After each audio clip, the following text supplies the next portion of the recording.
Francis Pizzorno, bonjour. Vous êtes président du groupe Pizzorno Environnement. On va parler avec vous des résultats 2007, des perspectives. Si on revient sur l'exercice 2007, la croissance du chiffre d'affaires est au rendez-vous. On pourrait dire que sur peut-être la marge opérationnelle, ce que regardent souvent les investisseurs, on est en retrait. Est-ce qu'il y a des explications? Oui, bien sûr, il y en a une, c'est parce qu'on a investi un petit peu plus. C'est-à-dire? Mais dans notre développement exponentiel. Donc c'était attendu? Bien sûr.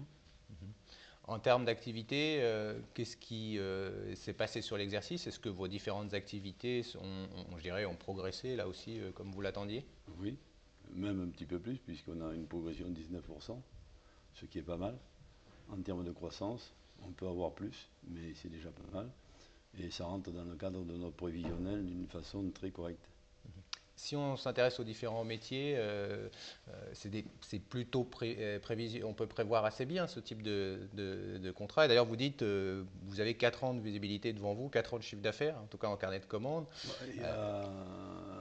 Il y a 600 millions d'euros de chiffre d'affaires à assurer sur 4-5 ans. Donc ça donne aux investisseurs une certaine sécurité au travers de leur placement. En ce qui nous concerne, vous pensez bien que si on a à l'heure d'aujourd'hui 4 ou 5 ans de chiffre d'affaires, on a déjà préparé le terrain pour le développement qui est dans la structure du groupe.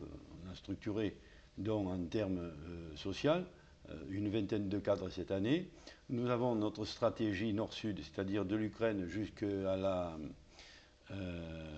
Maghreb.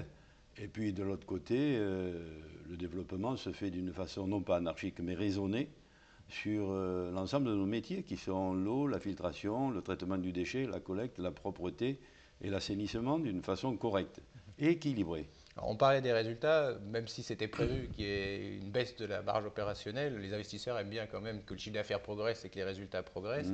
Qu'est-ce que vous leur dites justement quand ils regardent cet exercice 2007? Eh bien, il faut qu'ils regardent surtout la croissance du groupe. Il y a un petit peu moins de résultats, mais un gros cash. Il faut qu'ils continuent de nous faire confiance parce que c'était inscrit dans la stratégie du groupe. On sait que ce marché du traitement des déchets est... Vous avez déjà vu, vous, des entreprises qui ont une croissance de 20 avec un résultat et un investissement plus fort que ce qui avait été prévu, justement pour préparer l'avenir, en dehors de la capacité de ces 600 millions de chiffre d'affaires signés, cela. Alors, justement, les investisseurs n'ont pas l'air de répondre en tout cas aussi bien peut-être que vous l'espérez. Là, je le regrette. Qu'est-ce que vous pouvez leur dire pour qu'ils peut-être soient plus confiants? Est-ce qu'il y a on parle d'une défiance globalement avec les valeurs dites moyennes, mais au-delà vis-à-vis de groupes Pizzorno Environnement. Oui, on a toujours une espèce de regard détourné sur les entreprises moyennes. Bon, nous représentons 7 000 personnes, ce n'est pas une moyenne. On est le 4e opérateur national. Bon, je veux dire que depuis 2002, 2003, 2004, nous avons fait ce que nous avons dit. Il n'y a aucune raison pour que les investisseurs nous fassent un pied de nez. À l'heure d'aujourd'hui, ce qui se passe au travers de la bourse ne nous concerne pas. Elle devrait ne pas nous concerner parce que ça se pose surtout sur ceux du CAC 40 et c'est un problème qui est pas français.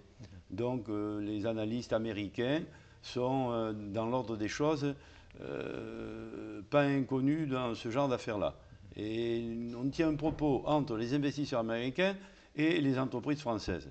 Nous, notre entreprise, elle est dans l'environnement, essentiellement dans l'environnement.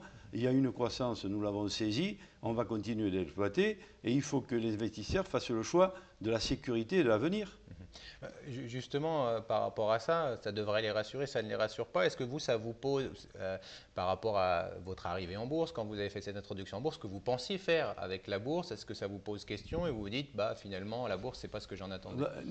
Vous savez, c'est comme le Tour de France. Bon, vous êtes en forme, vous montez le premier col, le deuxième, le troisième, le quatrième, je ne sais pas pourquoi vous vous faites doubler. Mais on ne sait pas pourquoi on se fait doubler. Bon, là, on a un développement, on rentre en bourse, il y a une bonne rentabilité. La rentabilité, on n'a déçu personne. Nos comptes sont à la portée de tout le monde peut les avoir tous les jours. Et il n'y a aucune raison qu'ils ne nous fassent pas confiance. Bon, il est évident que sur le plan de la morale, et ma moralité à moi, je dis la vérité. À partir de cette vérité, j'attends un retour de mes investisseurs. Ils ne le font pas, je suis peiné, parce que je sais ce que je dis, et ce que je dis, je le fais. Alors, justement, sur les perspectives 2008, on parlait de visibilité avec ce carnet de commandes à 4 ans. Sans aller jusque-là, si on parle de l'exercice qui a commencé, quelle est la tendance justement? Ben, la tendance, elle sera aussi bonne que celle d'aujourd'hui. C'est-à-dire croissance de quel ordre? Ben, à 2 chiffres. Euh, sur les investissements et sur l'international, on parlait du Maghreb, il y a eu des projets effectivement intéressants. Est-ce qu'il y a des priorités justement à l'international? Parce que de l'Ukraine au Maghreb, ça fait quand même effectivement 2 points. Non, ouais, 2 points, oui, bien sûr. Est-ce qu'il y a des priorités? Parce que vous n'êtes pas tout seul. Ben, écoutez, moi je suis tout seul. Je suis associé avec personne, je détiens 75% de mon groupe. Donc je suis tout seul. C'est une des raisons pour lesquelles les décisions stratégiques que je prends, elles m'appartiennent avec mes collaborateurs les plus proches. Donc bien sûr la directive financière, les techniciens. Et si on renforce une entreprise au niveau de ses cadres, c'est bien pour préparer la potentialité de développement. Cette potentialité de développement, alors vous me dites du nord au sud. Ben, bien sûr, du nord au sud. Saisir les opportunités, ça fait partie de la morale d'un chef d'entreprise.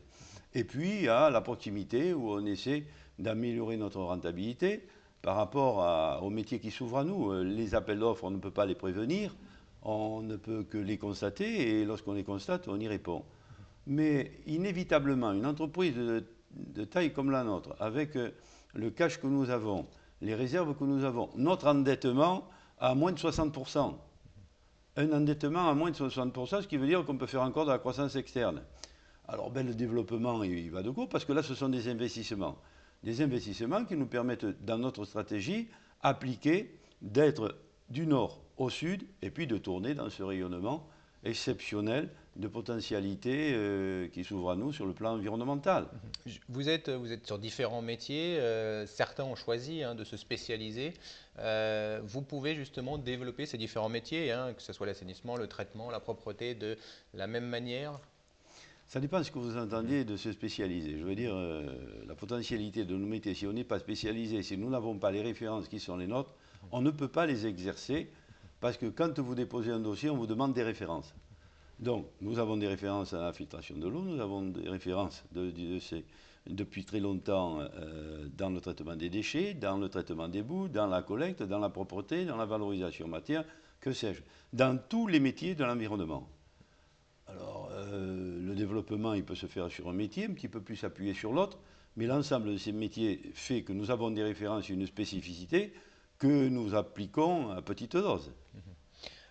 On reparle de L'équilibre d'un chiffre d'affaires dans une entreprise comme la nôtre doit être respecté. Et nous essayons de renforcer les secteurs faibles par rapport aux secteurs forts. Vous parliez de développement à l'international. Quand on regarde ce qui se passe, est-ce que la rentabilité est forcément plus forte sur ces marchés-là?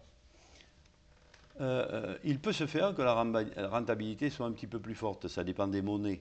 Bon, nous avons un œil attentif sur la reconversion des monnaies, qui nous permet à l'heure d'aujourd'hui de constater qu'on peut aussi bien faire de profit au Maghreb qu'en Europe du Nord ou qu'ailleurs. Ça dépend de la potentialité du marché et un petit peu de l'importance du marché. En conclusion, par rapport à ce que vous dites, et on revient à la bourse, c'est la boucle. Bien sûr. La boucle est bouclée. Ça vous donne envie d'en sortir, de dire tant Ah pis? non, non, pas du tout. Je veux dire, lorsque j'ai demandé à mes services et à ma directrice financière, qui s'en est largement occupée à l'époque d'être coté en bourse, ça donne une référence, une netteté dans la comptabilité et un sérieux. Donc ça, j'ai constaté, on ne peut pas y contourner. Si on veut être chef d'entreprise à partir d'une taille certaine, il faut être introduit en bourse parce que de toute façon, bon, également, ça donne plus de rigueur. Les commissaires aux comptes viennent plusieurs fois par mois ou par semaine, je ne sais pas, mais je les vois souvent. Et ça donne une sévérité, une rigueur du groupe pour tout le monde, aussi bien pour les cadres que pour le président directeur général. Donc, votre question, vous me l'avez posée, j'y réponds. La bourse est incontournable pour une certaine référence quand on va à l'extérieur du pays, que ce soit en France ou à l'étranger. Merci beaucoup Francis Pizzorno d'avoir été avec nous, PDG du groupe Pizzorno Environnement. Merci monsieur.